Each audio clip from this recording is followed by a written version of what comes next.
ಇದು ಸಂತ್ರಸ್ತರು ಎಲೆಕ್ಷನ್ ಮಾತಾಡಿದ್ರೆ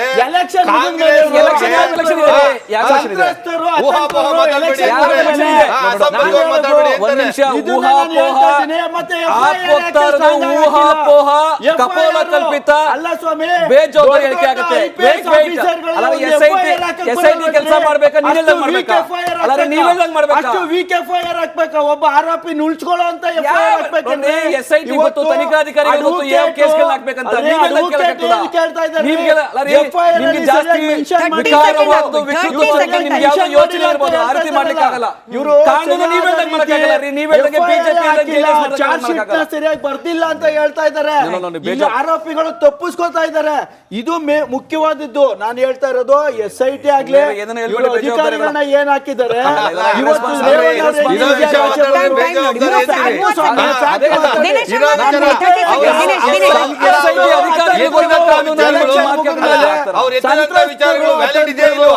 ಸಂತ್ರಸ್ತರು ಅತಂತ್ರರು ಎಲೆಕ್ಷನ್ ಮುಗಿದ ಮೇಲೆ ನಾನು ಹೇಳ್ತೀನಿ ಕೇಂದ್ರ ಸರ್ಕಾರದ್ದು ಹೇಳ್ತೀನಿ. ಒಂದು ನಿಮಿಷ.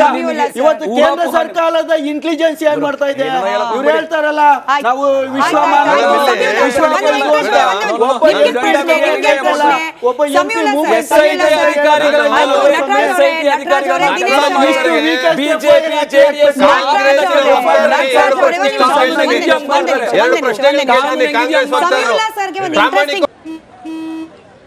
ನಡಿ ಈಗ ಶುರು ಮಾಡೋಣ. ಕೇಸರಿಯಿಂದ ಮನೋಲ್ಲಾಸ ಮನಸ್ಸು ಮತ್ತೇರಿ ಕುಣಿದಾಡಿದೆ ನೋಡು, ಮನಸ್ಸು ಮತ್ತೇರಿ ಕುಣಿದಾಡಿದೆ ನೋಡು. ಕ್ಷಣ ಕ್ಷಣವೂ ಆಚರಿಸಿ ಕೇಸರಿ ಹಬ್ಬ. ವಿಮಲ್ ಬಾಯಲ್ಲಿ ಹೇಳಿ ಕೇಸರಿ. ಒಂದೇ ಒಂದು ಇಂಟ್ರೆಸ್ಟಿಂಗ್ ಪಾಯಿಂಟ್ ಸಮೀವುಲ್ಲಾ ಸರ್ ಹತ್ರ ಹೇಳಿ ನಿಮ್ಗೆ ಪ್ರಶ್ನೆ ಕೇಳ್ತೀನಿ. ಬೆಂಗಳೂರಿನಲ್ಲಿ ಒಂದು ಮೀಟಿಂಗ್ ಆಯ್ತು ಸರ್, INDIA ಮೈತ್ರಿ ಕುಟ್ಟೋದು, ಅದಾದ್ಮೇಲೆ ಏನೋ ಚಿದ್ರ ಆಗೋಕೆ ಮುನ್ನಡಿ ಶುರು ಆಯ್ತು. ಇಲ್ಲಿ ನಮ್ಮ ಸ್ಟುಡಿಯೋದಲ್ಲಿ ಎಲೆಕ್ಷನ್ ಮತದಾನ ಆದ ತಕ್ಷಣ ವರ್ಸಸ್ ಹಾಕೋ ತರ ಆಯ್ತು. ನಾವು ಹೊಣೆ ಅಲ್ಲ, ರಿಪಬ್ಲಿಕ್ ಕನ್ನಡ ಹೊಣೆ ಅಲ್ಲ, ಬಟ್ ಹಿಂಗಾಯ್ತು ಅಂತ ಹೇಳಿ ಫಸ್ಟ್ ಡೇ ಇಂದ ಹೇಳ್ಕೊ ಬರ್ತಾ ಇದ್ದೀನಿ. ಈ ವಿಚಾರ ಕೇವಲ ಎಲೆಕ್ಷನ್ಗೆ ಅಷ್ಟೇ ಸೀಮಿತ. ಸಂತ್ರಸ್ತರಿಗೆ ಯಾವುದೇ ಇದಾಗಲ್ಲ. ಈಗ ಲಾಸ್ಟ್ 3 years ಅಲ್ಲಿ 15,000ಕ್ಕಿಂತ ಹೆಚ್ಚು ಹೆಣ್ಣು ಮಕ್ಕಳ ಮೇಲೆ ದೌರ್ಜನ್ಯ ಆಗಿದೆ. ಬರೀ 4 ತಿಂಗಳಲ್ಲಿ 200 ರೇಪ್ ಕೇಸ್ ಆಗಿದೆ. 198 ರೇಪ್ ಕೇಸ್ ಅಂತ ಕೊಡ್ತಾರೆ. ಅಂದ್ರೆ ಇವತ್ತು ಅವರು ಹೇಳ್ಕೊಂಡಿರೋರು ಹೇಳ್ಕೊಳ್ದೇ ಇರೋರು ಎಷ್ಟು ಜನ ಇದ್ದಾರೆ? ಯಾಕಂದ್ರೆ ಇವತ್ತು ರಾಜ್ಯದಲ್ಲಿ ನಾವು ನೋಡ್ಕೊ ಬಂದಂಗೆ ಲ್ಯಾಂಡ್ ಆರ್ಡರ್ ಕುಸ್ತೋಗಿದೆ. ಯಾರು ಪೊಲೀಸ್ ಸ್ಟೇಷನ್ ಬಂದು ಕಂಪ್ಲೇಂಟ್ ಕೊಡೋ ಪರಿಸ್ಥಿತಿ ಇಲ್ಲ ಸ್ವಾಮಿ. ಈ 3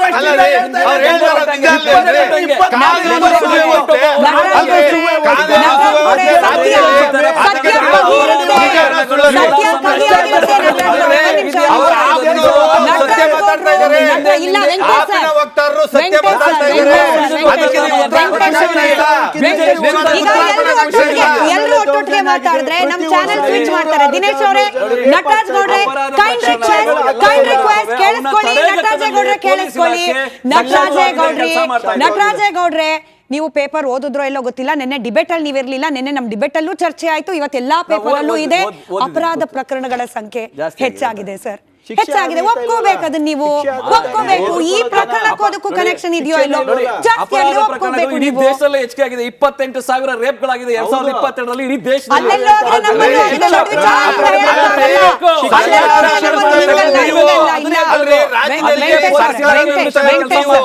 ಜವಾಬ್ದಾರಿಯಿಂದ ಅದಕ್ಕೆ ಉತ್ತರ ಕೊಡಿ.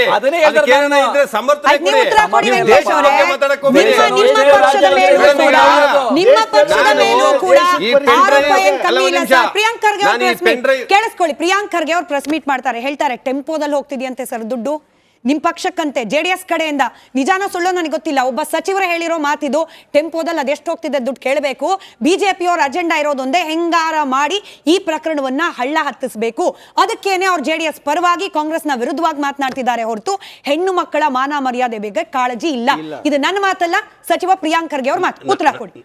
ನಾವು ಸಹ ಆ ಸಂತ್ರಸ್ತ ಮಹಿಳೆಯರು ಯಾರಿದಾರಲ್ಲ ಅವರನ್ನ ಪ್ರಾಮಾಣಿಕವಾಗಿ ಒಂದಷ್ಟು ಸೇಫ್ ಗಾರ್ಡ್ ಮಾಡೋ ರೀತಿಯಲ್ಲಿ ಇಡೀ ಪ್ರಕರಣ ಹೋಗ್ತಾ ಇಲ್ಲ. ಹಾಗಾಗಿ ಇದರ ಮಾನ ಮರ್ಯಾದೆ ಹರಾಜಾಗ್ತಾವ್ರೆ.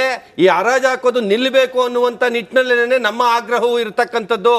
ನಾನು ನಟರಾಜ್ ಗೌಡ್ರಿಗೆ ಪ್ರಾಮಾಣಿಕವಾಗಿ ಉತ್ತರ ಕೊಡಿ. ನೀವು ಈ ಇಡೀ ಪ್ರಕರಣದಲ್ಲಿ ಈ ಪೆನ್ಡ್ರೈವ್ ಪ್ರಕರಣದಲ್ಲಿ ದೇವರಾಜೇಗೌಡರು ಒಂದು ಪ್ರೆಸ್ ಮೀಟಲ್ಲಿ ಅವರ ಸಂಭಾಷಣೆಯನ್ನು ಬಿಡ್ತಾರೆ. ಯಾರೋ ನಿಮ್ಮ ಕಾಂಗ್ರೆಸ್ ನಾಯಕರುಗಳ ಸಂಭಾಷಣೆಯನ್ನು ನೀವು ಬಿಟ್ಟಾಗ ನಿಜವಾಗ್ಲೂ ನೀವು ಪ್ರಾಮಾಣಿಕರೇ ಆಗಿದ್ರೆ, ಇದರಲ್ಲಿ ನಿಮ್ದೇನೂ ಪಾತ್ರನೇ ಇಲ್ಲ ಅನ್ನೋದೇ ಸತ್ಯ ಆಗಿದ್ದಿದ್ರೆ ನಿಮ್ಮ ರಿಯಾಕ್ಷನ್ನು ಎಷ್ಟು ಅತ್ಯುಗ್ರವಾಗಿರ್ಬೇಕಾಗಿತ್ತು ಗೊತ್ತಾ? ನೀವು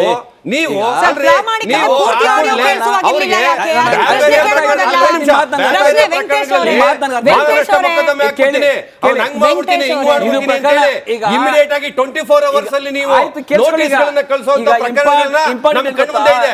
ನೀವು ಕೆಲಸ ಮಾಡಬಹುದಾಗಿತ್ತಲ್ಲ. ಒಂದು ನೀವು SIT, ಒಂದ್ ನಿಮಿಷ ರೀ, SIT ಪ್ರಾಮಾಣಿಕವಾಗಿ ಹೇಳ್ರಿ, ಅದು ಹೋಗ್ತಾ ಇರ್ತಕ್ಕಂಥ ದಿಕ್ಕು, ತನಿಖೆ ಆಗ್ತಾ ಇರ್ತಕ್ಕಂಥ ದಿಕ್ಕು ಪ್ರಾಮಾಣಿಕವಾಗಿದೆಯೇನ್ರಿ? ಯಾಕ್ರೆ ಇನ್ನು ಇಲ್ಲಿವರೆಗೂ ಒಂದ್ ನಿಮಿಷ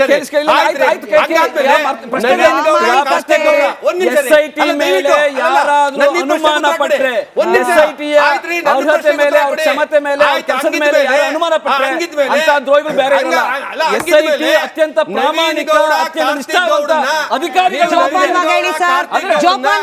ಬಿಜೆಪಿ ಪಕ್ಷ ಇದ್ದಾಗ SIT ಮೇಲೆ ನೀವು ಆರೋಪ ಮಾಡಿದ್ರಿ. ಅಧಿಕಾರಿಗಳು ಒಳ್ಳೆ ಅಧಿಕಾರಿಗಳು ಕೆಲಸ ಮಾಡ್ತಾರೆ.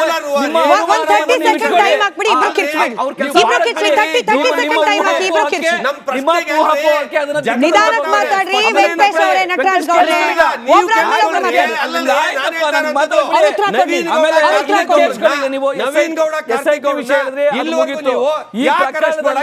ಈ ಪ್ರಕರಣ ಯಾಕೆ ನೀವು ಅವ್ರಿಬ್ಬರನ್ನು ಅರೆಸ್ಟ್ ಮಾಡಕ್ಕಾಗಿಲ್ಲ? ಆಮೇಲೆ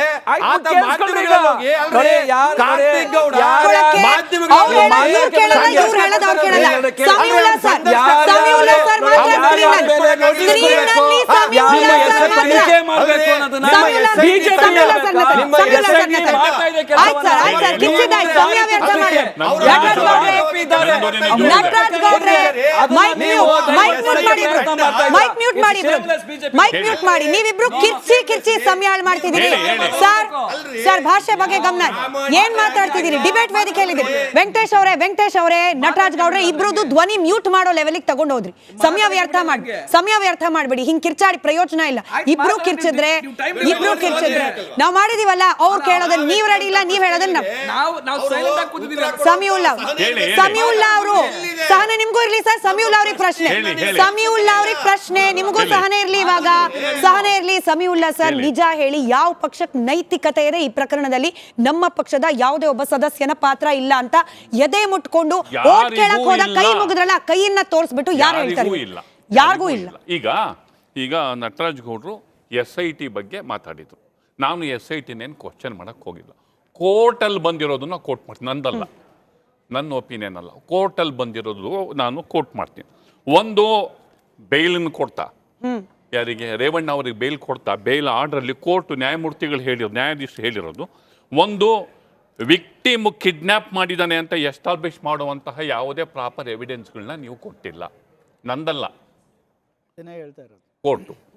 ಎರಡನೇದು, ಮಗನ ರಕ್ಷಣೆಗೆ ರೇವಣ್ಣ ಮುಂದಾಗ್ತಿದ್ದಾರೆ ಅನ್ನೋದಕ್ಕೆ ಪೂರಕವಾದ ಸಬ್ಸ್ಟಾನ್ಶಿಯೇಟ್ ಮಾಡುವಂತಹ ಎವಿಡೆನ್ಸ್ ಅನ್ನ ನೀವು ಕೊಟ್ಟಿಲ್ಲ, ಆಯ್ತಾ? ಮೂರನೇದು, ಮೋಸ್ಟ್ ಇಂಪಾರ್ಟೆಂಟು, ಅವರಿಗೆ ಅರೆಸ್ಟ್ ಮಾಡಿ ನಮ್ಮ ಮುಂದೆ ಪ್ರೆಸೆಂಟ್ ಮಾಡಿ ವಶಕ್ಕೆ ತಗೊಂಡು 6 ದಿನ ಆದರೂ ಕೂಡ ನೀವು ವಿಕ್ಟಿಮ್ನ ಸ್ಟೇಟ್ಮೆಂಟನ್ನು ರೆಕಾರ್ಡ್ ಮಾಡಿಲ್ಲ.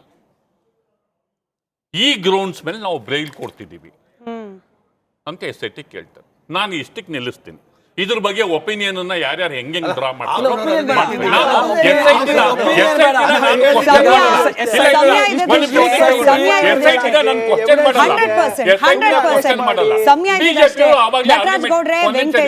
ಬಿಜೆಪಿಯವರು ಆರ್ಗ್ಯುಮೆಂಟ್ ಮಾಡಿದ್ರು. ಓಕೆ, ಅವರು ಇವರಿಗೇನೋ ನೀವು ಅವ್ರಿಗೆ ಡಿಫೆಂಡ್ ಮಾಡ್ತಿದ್ದೀರಾ ಆ ಥರ ಈ ಥರ ಏನೋ ಅಂತ. ನಾನು ನಿಮಗೆ ಕೇಳಿದೆ ಅಂತಂದರೆ JDS ಅವರು ಪ್ರಜ್ವಲನ್ನ ಸಸ್ಪೆಂಡ್ ಮಾಡಿದ್ದಾರೆ. ದೇವರಾಜ್ ಗೌಡ್ರನ್ನ ನೀವು ಯಾಕೆ ಸಸ್ಪೆಂಡ್ ಮಾಡಿ? ನೋಡಿ, ನಿಮ್ಮದೇ ಮೈತ್ರಿ ಪಾರ್ಟಿ. ಇಲ್ಲ ಸರ್, ಸಮಯ ನನಗೆ ಬಹಳ ಕಮ್ಮಿ ಇರೋದು. ಸರ್ ಮಾಡ್ಬೇಕೋ ಇಲ್ವೋ? ಎಸ್ ಆರ್ ನೋ ಹೇಳಿ. ದೇವರಾಜೇಗೌಡ್ರನ್ನ ಸಸ್ಪೆಂಡ್ ಮಾಡುವಂತ ಆರೋಪ ಅವ್ರ ಮೇಲೆ ಇದೆಯೋ? ಎಸ್ ಆರ್ ನೋ ಅಷ್ಟೇ ಹೇಳಿ. ಎಸ್ ಆರ್ ನೋ ಹೇಳಿ ಸರ್. ಮಾಡಿರ್ತಕ್ಕಂಥ ಅಲಿಗೇಷನ್ ಏನಿದೆಯಲ್ಲ, ಯಾವುದು ಕಾಂಗ್ರೆಸ್ನ ನಾಯಕರ ಮೇಲೆ ಮಾಡಿರ್ತಕ್ಕಂಥ ಅಲಿಗೇಷನ್,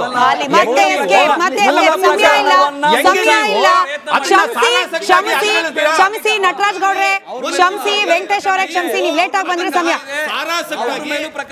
ನೈತಿಕತೆ ಅನ್ನೋದು ಸರ್, ನಿಮ್ ಯಾರ್ದು ಆಡಿಯೋ ಹೋಗ್ತಿಲ್ಲ, ಸಮಯ ಮುಗ್ದೋಯ್ತು. ಕ್ಷಮಿಸಿ, ಧನ್ಯವಾದ ಚರ್ಚೆಯಲ್ಲಿ ಭಾಗಿಯಾಗಿದ್ದಕ್ಕೆ. ಕರ್ನಾಟಕದ ಜನ ವೋಟ್ ಹಾಕುವಂತ ಜನ ಎಲ್ಲಾ ಪಕ್ಷದ ನಾಯಕರ ನಡವಳಿಕೆಯನ್ನ, ಅವರ ಹೇಳಿಕೆಯನ್ನ ಗಮನಿಸ್ತಾ ಇದ್ದೀವಿ. ನೀವು ಇವತ್ತು ಅನ್ಕೊಳ್ಬಹುದು ಆರೋಪಗಳನ್ನ ಮಾಡಿ ಅವ್ರ ಕಡೆ ಬೊಟ್ಟು ತೋರಿಸಿ ನಾವು ಎಸ್ಕೇಪ್ ಆಗ್ತಿದೀವಿ ಅಂತ ಹೇಳಿ. ಆದ್ರೆ ಪ್ರತಿ ದಿನ ನಿಮ್ಮ ಹೇಳಿಕೆ, ಎಲ್ಲಾ ಪಕ್ಷಗಳ ನಾಯಕರ ಹೇಳಿಕೆಗಳು ಜನರ ಮನಸ್ಸಿನಲ್ಲಿ, ತಲೆಯಲ್ಲಿ ರೆಕಾರ್ಡ್ ಆಗ್ತಿದೆ. ನಿಮ್ಮ ಘನತೆ, ನಿಮ್ಮ ಬಗ್ಗೆ ಇಟ್ಟಿರುವ ಗೌರವ ಹಂತವಾಗಿ ಕುಸಿತಾ ಇದೆ. ಜಾಗೃತರಾಗಿರಿ. ಈಗಲಾದ್ರೂ ತಪ್ಪಿತಸ್ಥರನ್ನ ಒದ್ದಿ ಎಳ್ಕೊಂಡು ಬಂದು ಶಿಕ್ಷೆ ಕೊಡುವ ಹಂತಕ್ಕೆ ಹೋಗ್ಲಿ. ಅದಕ್ಕೆ ವಿರೋಧ ಪಕ್ಷವೂ ಕೂಡ ಬೆನ್ನಾಗಿ ನಿಲ್ಲಿ ಅಂತ ಆಗ್ರಹಿಸ್ತಾ ಧನ್ಯವಾದ. ಚರ್ಚೆಯಲ್ಲಿ ಭಾಗಿಯಾಗಿದ್ದಕ್ಕೆ. ನೋಡ್ತಾ ಇರಿ ರಿಪಬ್ಲಿಕ್ ಕನ್ನಡ, ಇದು ನಿಮ್ಮ ಧ್ವನಿ.